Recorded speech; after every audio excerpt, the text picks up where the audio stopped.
Muy bien, vamos al libro de Joel. Vamos a tener que ver un poquito de bosquejo. Vamos a conversar un poquitito de los sistemas de pensamiento, porque para entender cualquier profeta del Antiguo Testamento hay que meterse un poquitito en cómo ellos piensan, porque los esquemas mentales nuestros y los orientales son bien diferentes, y esto nos va a ayudar, sobre todo en lo que vamos a presentar más adelante. El sistema griego, o llámele usted occidental, hebreo, oriental, son distintos. Nosotros pensamos y recibimos la información así, bien ordenadita, punto 1, punto 2, punto 3, y si hay un ABC, así estamos esquematizados. Si nos presentan toda la cosa desordenada, uno dice, ¿pero qué es eso? ¿Cierto? ¡Qué horror! Así que nos enseñan a poner números romanos, después letras mayúsculas y todas esas cosas que hay en las tesis, ¿cierto? Así estamos ordenados, así funcionamos. Pero el sistema hebreo, por lo menos, no estoy seguro de todos los orientales, pero es bien distinto. Es un desorden terrible, en realidad. Mire, por ejemplo, toman un tema aquí, se dan una vuelta, hablan de otra cosa por allá y después vuelven a retomar, no en el mismo orden ni en el mismo sentido, después dan otra vuelta y vuelven a tomar el punto. Así que cuando uno lee los profetas debe tener mucho cuidado. ¿De qué está hablando aquí? Aquí cambió, está hablando, volvió atrás, se fue para allá, incluyó algo nuevo. A veces tiene un punto y suma una cosa, vuelve acá y suma otra. Así que esa es la manera más o menos en que ellos están estructurados. Eso nos va a ayudar a entender el esquema de este libro y de otros. Les doy un ejemplo con otro profeta, el profeta Amós. Miren la estructura de este libro. Es muy interesante. Aquí está el bosquejo nomás general. Tenemos aquí el rugido del león, un enemigo alrededor, y el Señor es Dios. Y mire, el rugido del león, la voz del Señor, versículo 1 y 2. Después va contra los pueblos paganos, después mensajes contra el pueblo escogido. Entonces, esa sección y esta, que está en el capítulo 2, son iguales. Pero la primera es igual que la última. El rugido del león, la palabra profética, capítulo 3. Interesante esto. Mire esto es terrible aquí. Un enemigo alrededor, el reino despedazado, y esta sección termina con el reino despedazado. La segunda, las mujeres dominantes. Oye, pues vamos a tener que estudiar, Amós. No, pero están los hombres dominantes, que también hay. Al medio está la religión sin arrepentimiento, religión sin reforma. Fíjense el esquema. Entonces, van para allá y vuelven por los mismos escalones, como subir y bajar. Este otro es más largo todavía. La devastación que no será, la restauración que vendrá. Ahí está juicio de restauración. El juicio discriminatorio, capítulo 7 y 9. La palabra ineludible, capítulo 7. El juicio ineludible, capítulo 9. Y al medio está en aquel día. Esta manera de pensar de ellos hay que comprenderla un poco para saber por qué de repente está hablando una cosa y salta otra y después vuelve a retomar lo que decía. Eso va a ser muy importante para entender cómo ligar el versículo 28 y después de esto. ¿Qué es esto? ¿A qué se refiere? Va a ser muy importante cuando lleguemos a ese lugar. Muy bien, veamos un poco del contenido. Está la plaga de langostas, versículo 1 al 20, es todo el capítulo 1. Lo vamos a recorrer, pero para decir simplemente que una plaga devastó completamente lo que es la vegetación en Israel. Y a causa de eso el profeta va a hacer un llamado. Capítulo 1, prácticamente todo el capítulo trata de eso. La temática de fondo, agregamos esto, es de juicio, porque obviamente ese es un juicio para el pueblo de Israel, puesto que hay un llamado al arrepentimiento. Capítulo 2, versículo 1 al 11.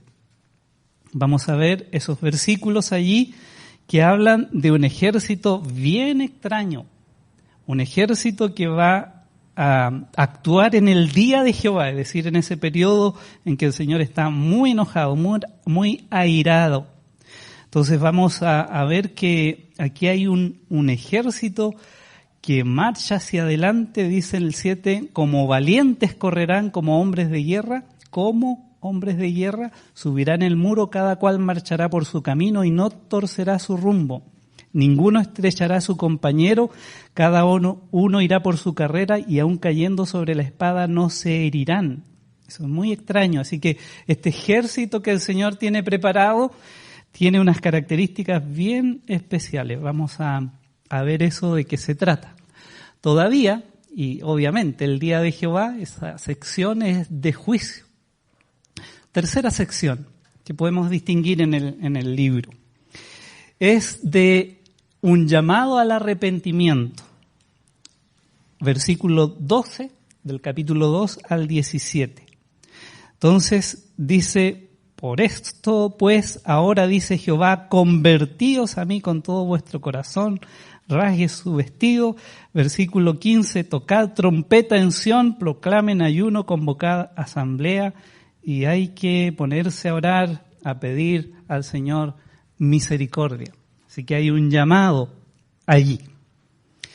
La tercera sección son promesas de bendición, de restauración. Capítulo 2, versículo 18 al 27. Y dice el 18, Jehová solícito por su tierra perdonará a su pueblo después del arrepentimiento. Así que hay un aspecto cronológico aquí. Entonces, dice, el mismo 19, responderá Jehová y dirá a su pueblo, he aquí, yo os envío pan, mosto y aceite, y seréis saciados de ellos, y nunca más os pondré en oprobio entre las naciones. Así que esa restauración, esa bendición, todavía no ha llegado sobre Israel. Nunca más ser oprobio entre las naciones, eso no ha ocurrido, y todo el pasaje hasta el versículo 27. Otra sección habla del final del día de Jehová. Aquí se ve un poco entremezclado juicio y restauración. Pero es el versículo 28, dice, después de esto derramaré mi espíritu sobre toda carne y profetizarán vuestros hijos y vuestras hijas, vuestros ancianos soñarán sueños y vuestros jóvenes verán visiones. Entonces hay un derramamiento del Espíritu en el versículo 29. Vamos a estudiar eso. Pero también hay prodigios en el cielo, verso 30. Sangre, fuego, columnas de humo, el sol se convierte en tinieblas antes que venga el día grande y espantoso de Jehová. Y ahí se habla de un remanente. Vamos a ver eso. Hay otra sección de juicio sobre las naciones, que es el capítulo 3, versículo 1 al 15. 3, 1 al 15, habla de esto que nosotros conocemos como la batalla de Armagedón. ¿De qué se trata esto? En versículo 9 dice, por ejemplo, por esto, versículo 9, proclamad esto, más bien, entre las naciones, proclamad guerra, despertad a los valientes, acérquense, vengan todos los hombres de hierro. Así que el Señor está animando a los ejércitos del mundo, vengan, ¿quieren peleita? Acérquense. Así que ahí el Señor va a entrar en juicio con las naciones. El 11 dice, juntaos, venid naciones, todas de alrededor y congregaos. Y allí se juntan en el valle de Josafat.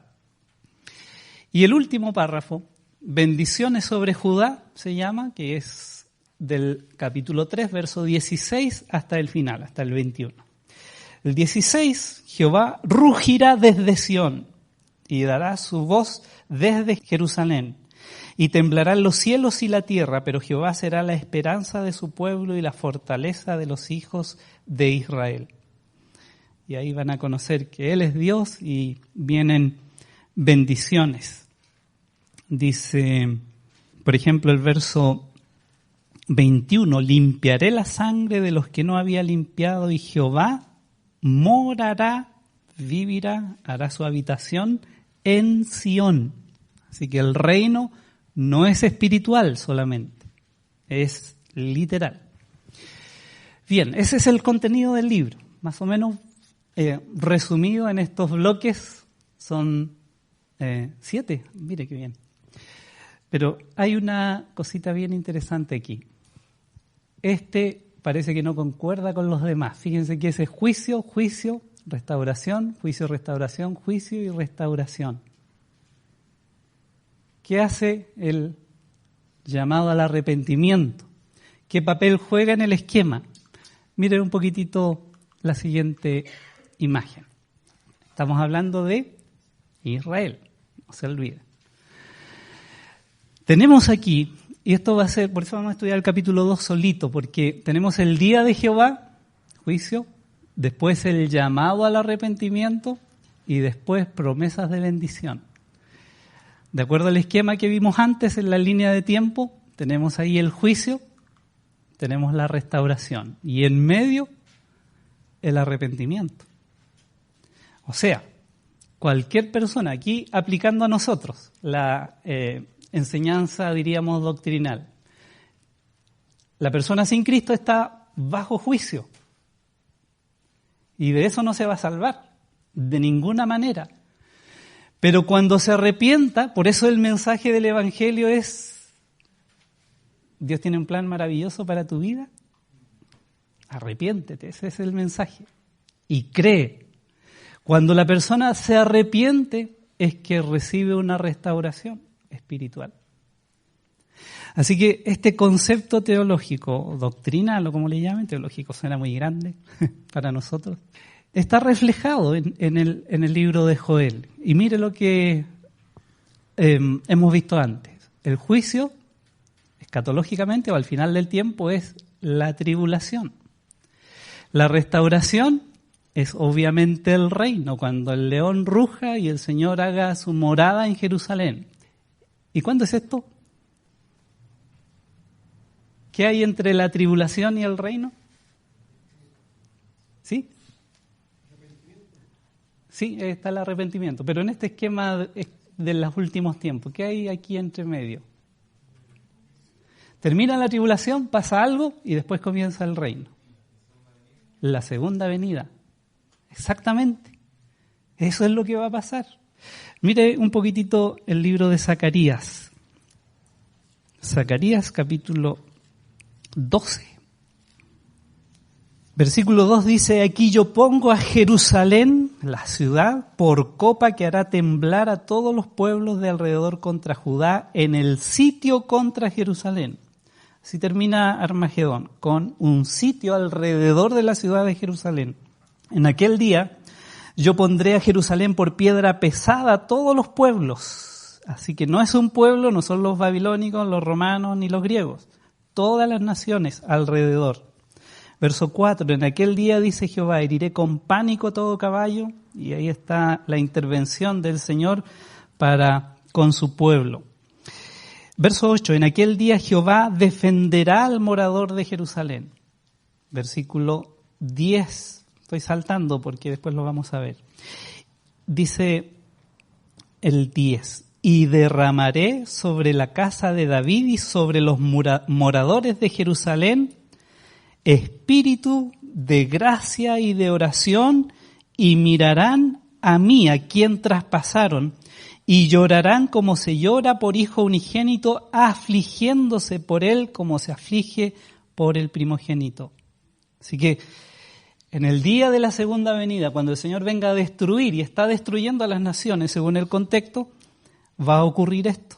Ellos se van a arrepentir. Este espíritu de oración, de arrepentimiento. 11. En aquel día habrá gran llanto en Jerusalén, como el llanto de Hadad Rimón. Verso 12. Y la tierra lamentará cada linaje aparte, los descendientes de David por sí, de Natán, de Leví, etc. Así que dice, todo ojo le verá y los que le traspasaron, se refiere a la segunda venida y se refiere a Israel en ese momento. Así que, hermanos, es el patrón. Lo vamos a profundizar un poquitito más la próxima semana. Así que noten esto. Esto no es dispensacionalismo, no es Darby, no es doctrinas del Dallas y cosas por el estilo y todos estos ataques que está sufriendo este tipo de enseñanza hoy en día. Así que no tiene nada que ver con eso, tiene que ver con la palabra de Dios, tal como está escrita. Muy bien, entonces de todo ese contenido, de todo ese vamos a hacer un bosquejo del libro. Y el bosquejo va a ser de tres secciones. La primera se va a llamar Una ilustración del día de Jehová. Y está aquí la invasión de langostas del capítulo 1 de Joel, versículo 1 al 20. Nuestro segundo punto, usando el arbolito, va a ser una cronología del día de Jehová, capítulo 2, versículo 1 al 32. Una cronología del día de Jehová. Y tercero, me gustó ese león, una profecía del día de Jehová. Porque todo ese capítulo para el futuro no se ha cumplido, todo el capítulo 3. Así que, vuelta, una ilustración del día de Jehová, una cronología del día de Jehová y una profecía del día de Jehová. Vamos entonces a ver el capítulo 1. Vamos con la ilustración del día de Jehová, porque va a describir todo esto, los efectos, va a hacer unos llamados a ciertos grupos de personas y aquí vamos. Introducción. El versículo 1 dice, palabra de Jehová que vino a Joel, hijo de Petuel. Petuel es el padre de Joel y por lo que vemos ahí, por el nombre que le pone a su hijo, en realidad en hebreo es Yoel, por el nombre ya sabemos que Petuel es un hombre piadoso. Además porque hay un detalle, si Yoel significa Yahvé es Elohim o Jehová es Dios, eso significa que está describiendo el primer precepto, diríamos que Israel tiene en cuanto a Dios. En Éxodo, cuando Israel recibe los 10 mandamientos, lo primero que le dice, Jehová es Dios. Jehová, tu Dios. Así que podemos leerlo mejor. Éxodo 20. Dice, y habló Dios todas estas palabras diciendo, versículo 2, yo soy Jehová, tu Dios. Diríamos, yo soy Yoel, que te saqué de la tierra de Egipto, de casa de servidumbre. El primer precepto, la primera declaración cuando Dios entrega la ley al pueblo de Israel. Así que este hombre Petuel debió ser un hombre que sabía de la Biblia, sabía quién era Dios y le pone a su hijo semejante nombre. Hoy día buscamos la guía de teléfono y vemos uno que nos guste. Antes no era así. Se inventaban nombres que tuvieran algún significado. Bueno, un hecho destacable lo hicimos ver la semana pasada de esta introducción, versículo 1, es que no hay datos históricos. Siempre aparece quién reina, en el norte incluso, o en el sur, y alguna referencia de lugar, etcétera, pero en Joel no tenemos nada. Leíamos el otro día cómo empieza Oseas. Palabra de Jehová que vino a Oseas, hijos de Beri, en días de Usías, Jotam, Acaz y Ezequías, reyes de Judá, el sur. Y en días de Jeroboam, hijo de Joás, rey de Israel, el norte. Así que establece bien claro, de tal rey a tal otro fue mi ministerio. Pero de Joel no se dice nada. Bueno, eso no afecta en nada lo que él va a decir, es un profeta de Dios.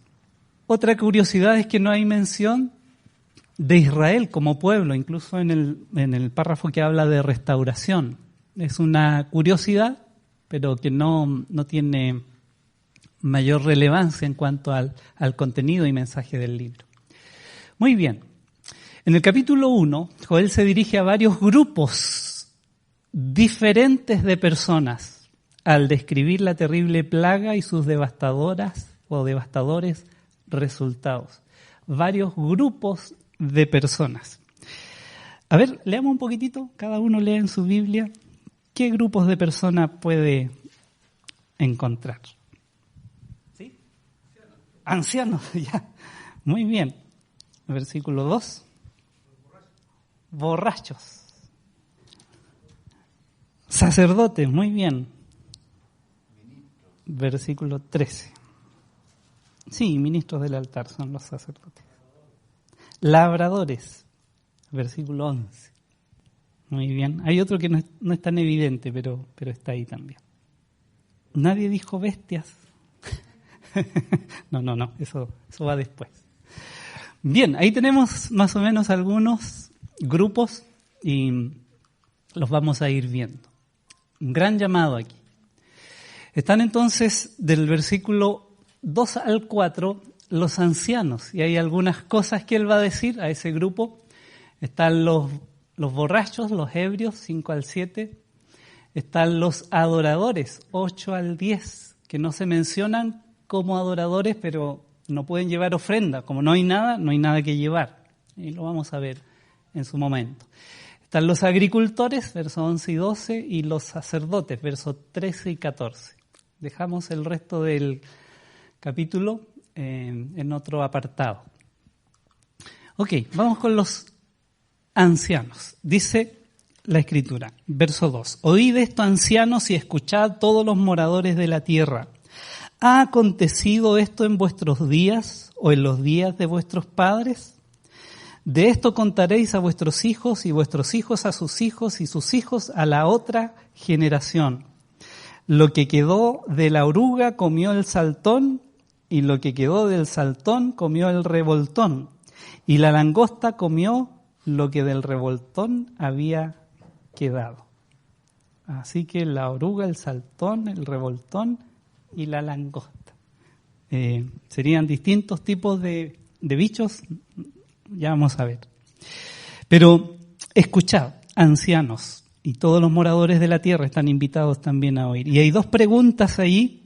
Una dice, ¿ha acontecido esto en vuestros días o en los días de vuestros padres? Entonces está haciendo un llamado a recordar. Es algo nuevo en el recuerdo de los que viven. ¿Se acuerdan de que esto pasó? ¿Se acuerdan ustedes si en la historia de la Biblia pasó esto antes?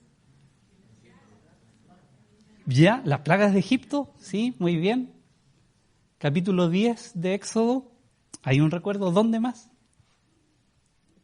Ya, lo dejamos ahí. Lo vimos la semana pasada, pero lo dejamos ahí. Si alguien ha oído de esto. El versículo 3 dice algo digno de contarse a los que viven, porque dice, de esto contaréis a vuestros hijos y vuestros hijos a sus hijos y sus hijos a la otra generación. Es decir, eso que se recordó, que pasó, que ocurrió, hay que hacerlo saber a los hijos para que los hijos lo hagan a sus hijos, el abuelo, a los nietos, etcétera. Bien, veamos entonces Éxodo capítulo 10. Éxodo capítulo 10, ustedes conocen el contexto de la historia porque vieron Moisés todas las noches durante varios meses, ¿o no? No, leyeron aquí.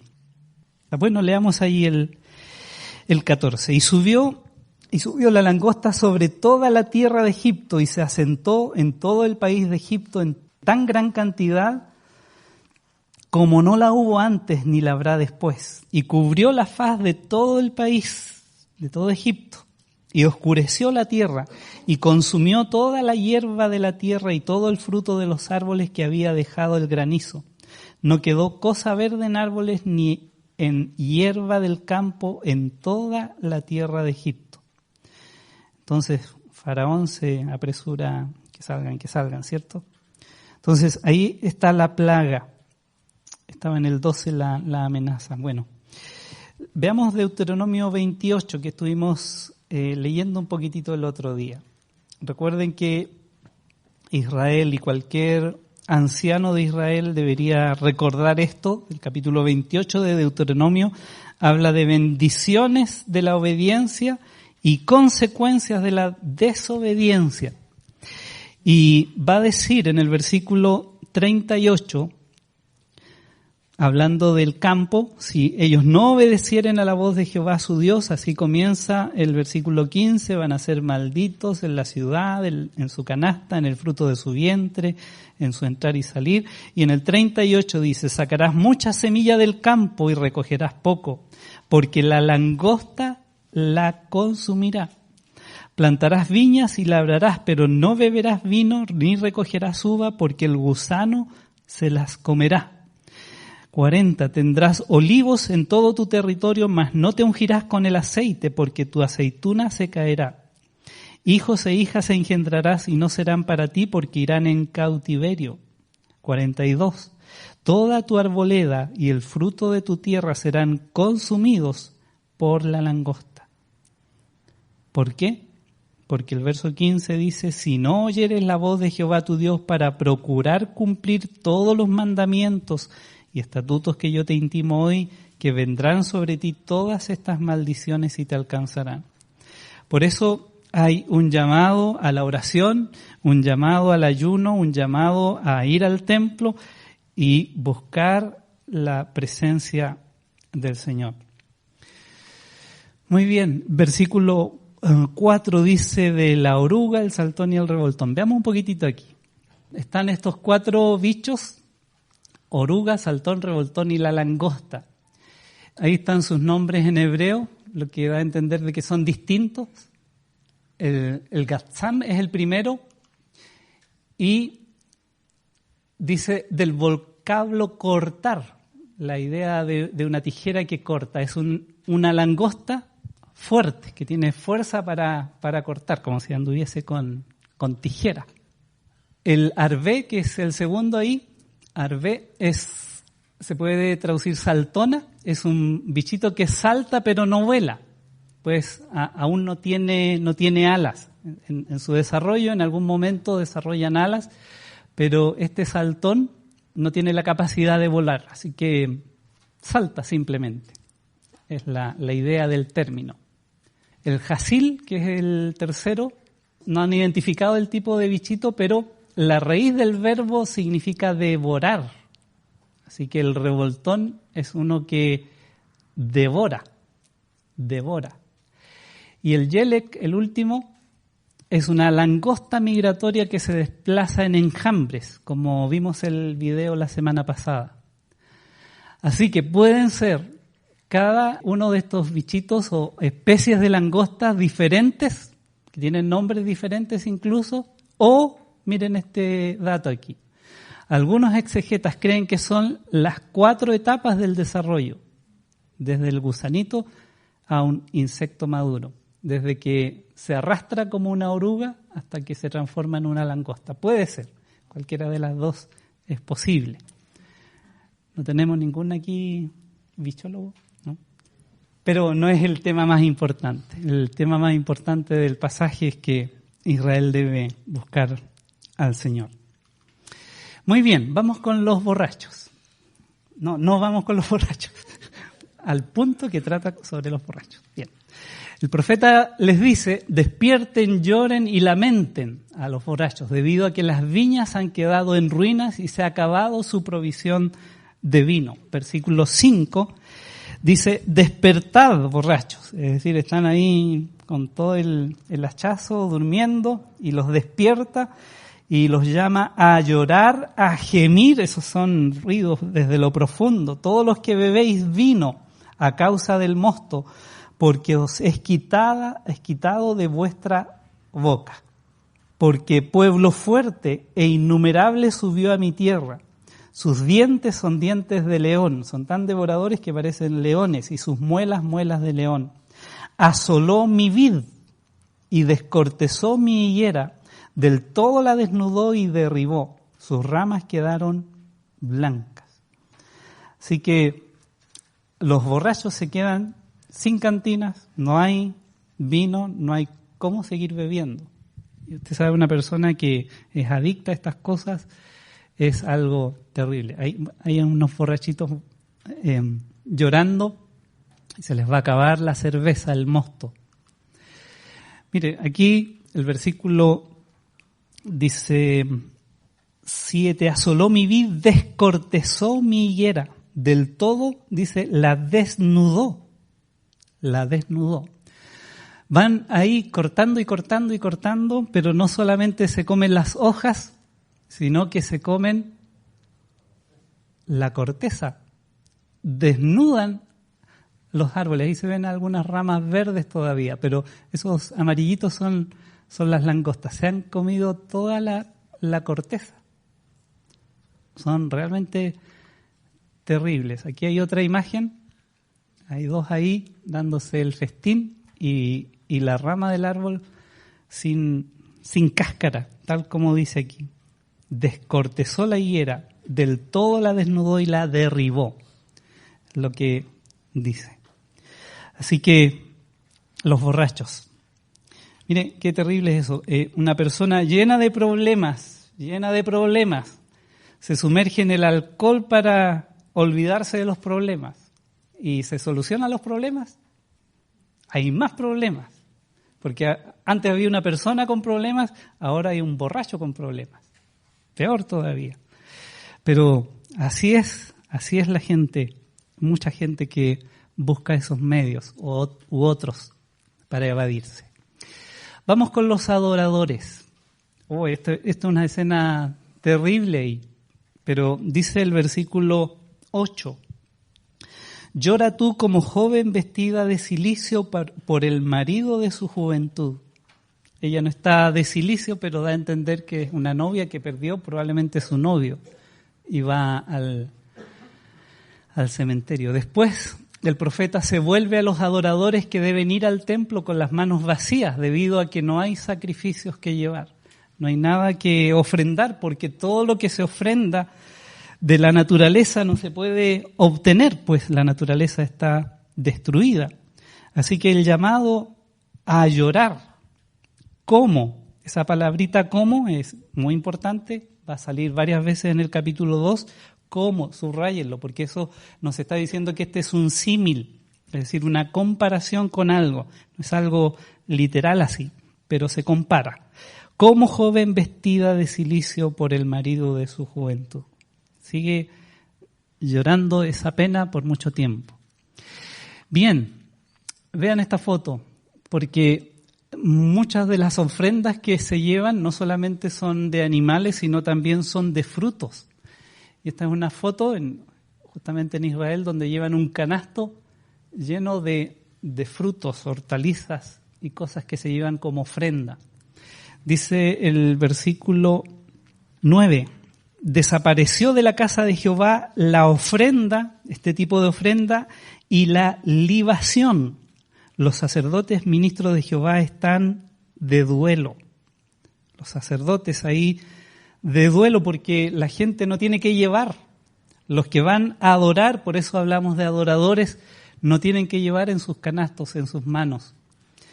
¿Qué es la libación? Bueno, la libación es un vino especial, que se pone generalmente en una jarra como esa y unos emblemas hebreos, por eso entendemos que es esto. Y con esa jarra se derrama vino sobre los holocaustos de animales. Se echa encima de eso para que se consuma y salga el olor. Es como lo que hacemos en Trigales en nuestro aniversario con la carne mechada. Algo así. Ese tipo de libaciones que disfrutamos aquí también nosotros. No sabían que se llama libación.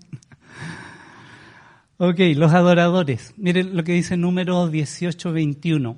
De aceite, de mosto y de trigo, todo lo más escogido, las primicias de ello que presentarán a Jehová, para ti las he dado.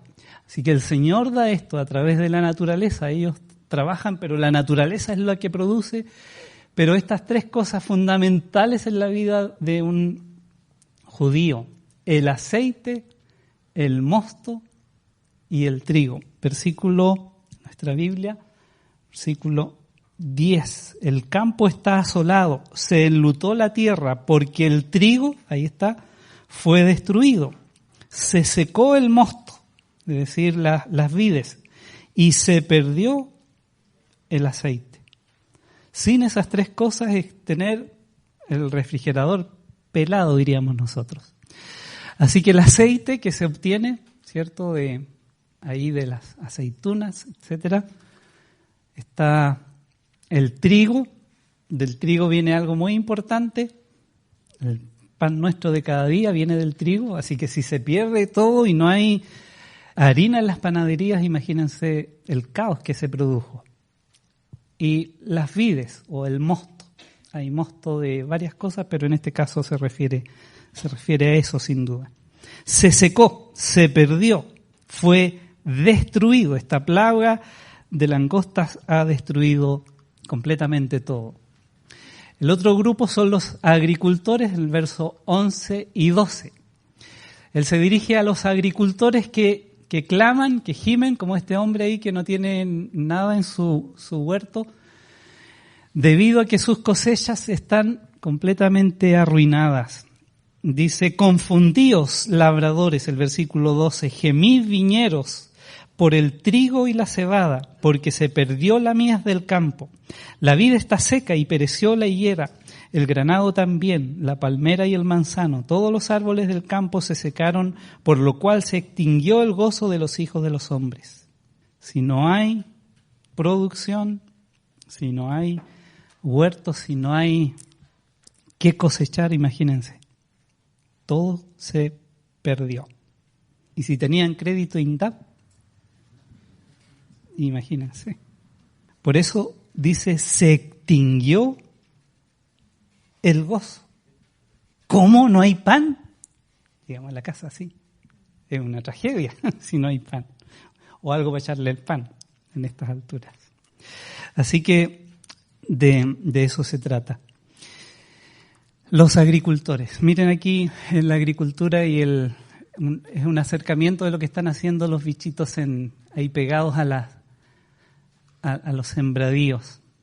Aquí con los choclos, etcétera. Ahí un enjambre, estos son medios rojizos, comiéndose y devorando todo. Así que realmente una tragedia nacional que haya ocurrido esto. Y no fue algo para olvidar, hay que repetirlo, hay que recordarlo. Bien, por último Joel se dirige a los sacerdotes y les dice que ayunen y oren. Versículo 13, ceñíos, significa arréglense, y lamenten sacerdotes, gemid ministros del altar, venid, dormid en cilicio. ¿Qué será cilicio? Ministros de Dios, porque quitada es de la casa de vuestro Dios la ofrenda y la libación. Proclamad ayuno, llamen a eso, convocada asamblea, congregad a los ancianos y a todos los moradores de la tierra. ¿Dónde? No solamente orar en casa, en la casa de Jehová vuestro Dios, y clamad a Jehová. Miren, esto es bien antiguo, es una tela de silicio. Es un trocito por ahí que han encontrado de mucho tiempo atrás.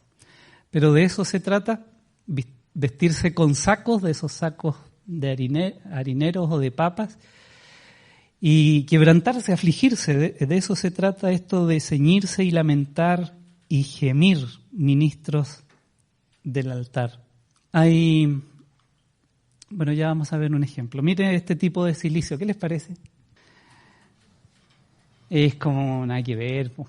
Andan arregladitos y de traje y con un saco encima. Como que no es el espíritu del verdadero silicio. Miren Primero de Reyes, a ver si recuerdo ahora, 27. Primero de Reyes 21:27. Y sucedió que cuando Acab oyó estas palabras, rasgó sus vestidos, esa es la idea, y puso cilicio sobre su carne. Es decir, se saca la ropa completa y se viste de saco. Ayunó, dejó de comer, y durmió en cilicio, es decir, se acostó con el mismo saco.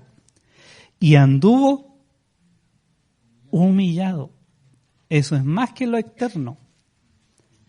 Es realmente un ejemplo aquí de una verdadera humillación. Es un cambio visible. Los hebreos le llaman techuvá, esto de arrepentirse, pero desde lo profundo de su ser.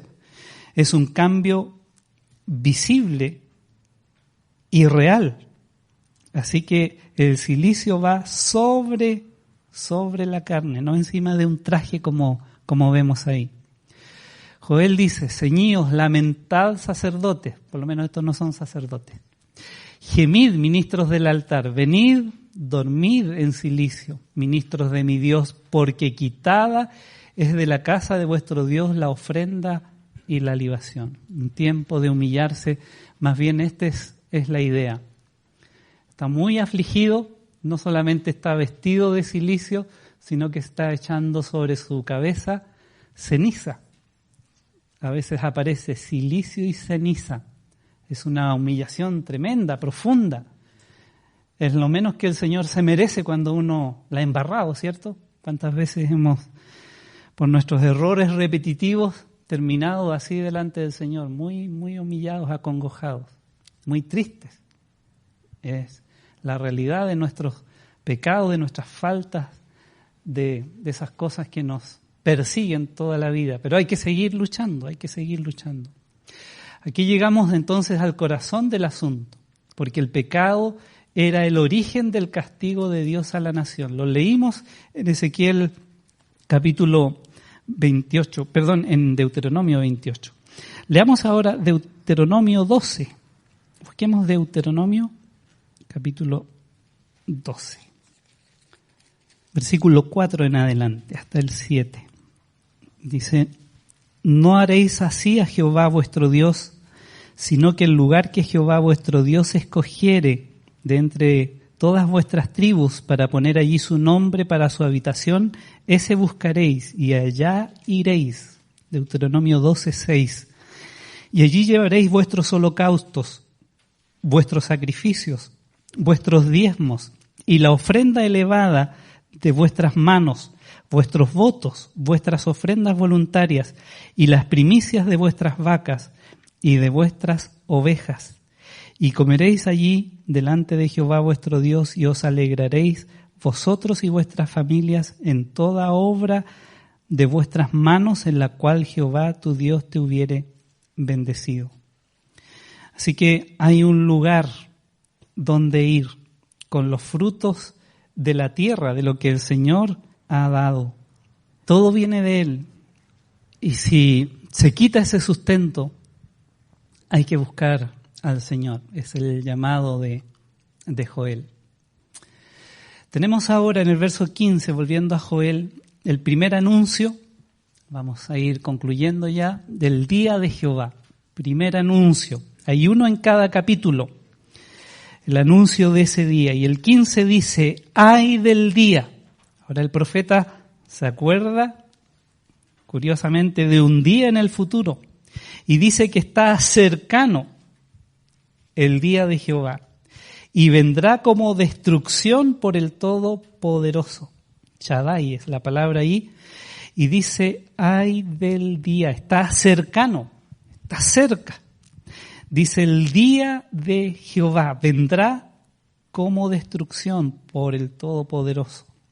Es un día de la ira del Señor, es un día del enojo de Dios por el pecado de su pueblo, porque eso se va a volver a repetir en el futuro, es lo que dice.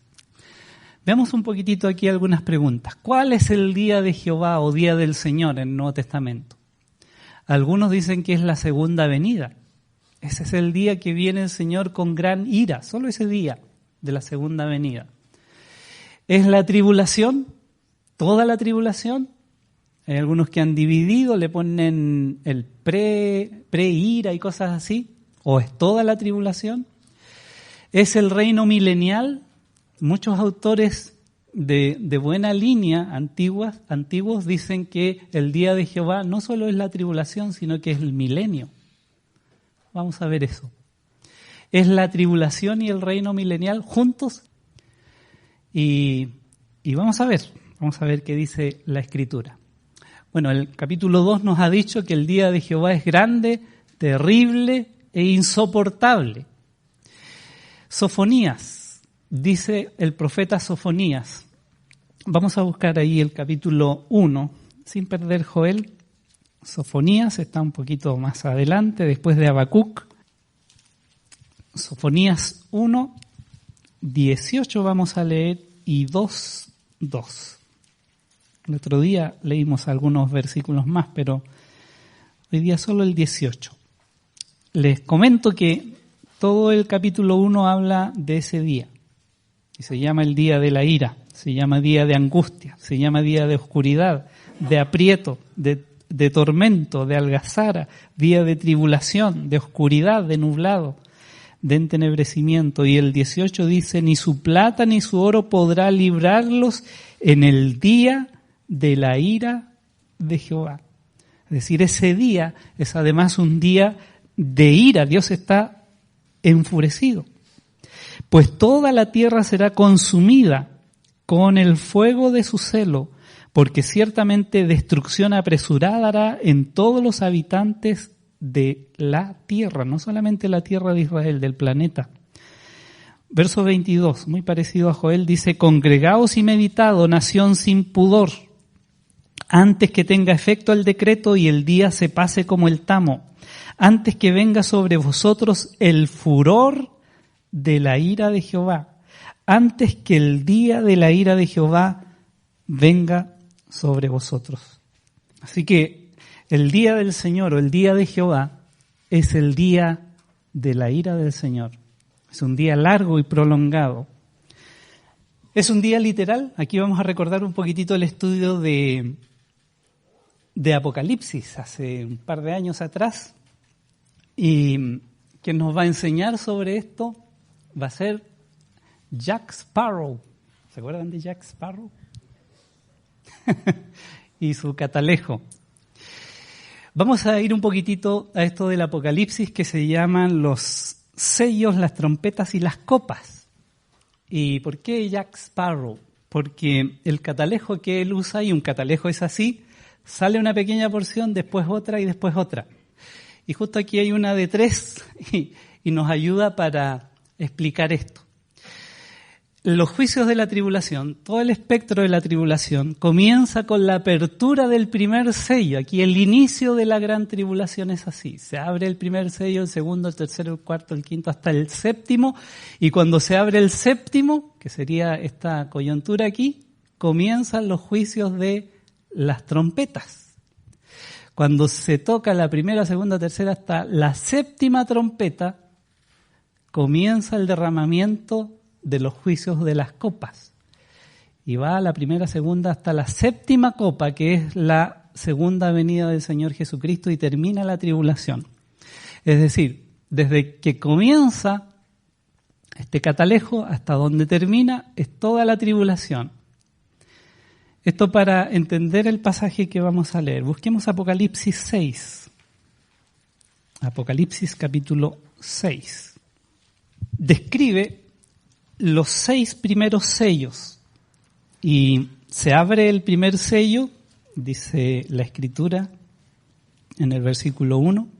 Vi cuando el Cordero abrió uno de los sellos y oí uno de los 4 seres vivientes decir con voz de trueno, ven y mira, y miré, y un caballo blanco, y el que lo montaba tenía un arco, y le fue dada una corona, y salió venciendo y para vencer.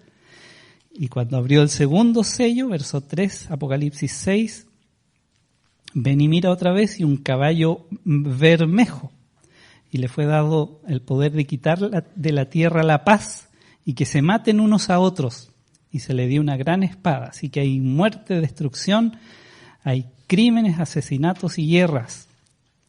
Eso es tribulación. El tercer sello, versículo 5, viene un caballo negro y el que lo montaba tenía una balanza en la mano. Y con esa balanza se raciona la comida, trigo, cebada y aceite. Muy parecido a lo que leímos en Joel, porque de la cebada se hace mosto también. Así que diríamos es lo mismo. El cuarto sello, dice el verso 8, que es un caballo amarillo y el que lo montaba tenía por nombre Muerte y el Hades le seguía y le fue dada potestad sobre la 4ª parte de la tierra, un cuarto de la población mundial, para matar a ese cuarto de población con espada, con hambre, la guerra del hambre, con mortandad, pueden ser pestes, y con las fieras de la tierra. Las fieras se vuelven en contra de los seres humanos. Cuando abrió el quinto sello, están ahí las almas de los que habían sido muertos por causa de la palabra de Dios y clamaban: ¿hasta cuándo juzgarás nuestra sangre? El 11 se le dieron vestiduras blancas para que descansasen, y dice el 12: miré cuando abrió el sexto sello y hubo un gran terremoto y el sol se puso negro como tela de silicio y la luna se volvió toda como sangre. Esa es una señal de Joel para describir el día de Jehová, el día del Señor, el día de la ira. Y las estrellas del cielo cayeron sobre la tierra como la higuera deja caer sus higos, y el cielo, verso 14, se desvaneció como un pergamino que se enrolla, y todo monte y toda isla se removió de su lugar. Así que es un mega terremoto. Versículo 12. Gran en griego es mega. Así que va a ser un movimiento de tierra espectacular. Los reyes, dice el 15, de la tierra, los grandes, los ricos, los capitanes, los poderosos, todo siervo, todo libre, se escondieron en las cuevas y entre las peñas de los montes. No sé si es el lugar más seguro cuando hay terremoto, pero ahí fueron. Y decían a los montes y a las peñas, y note aquí: caed sobre nosotros y escondednos del rostro de aquel que está sentado sobre el trono y de la ira del Cordero, porque el gran día de su ira ha llegado. ¿Y quién podrá sostenerse en pie? Es decir, el gran día de la ira del Cordero ya es aquí.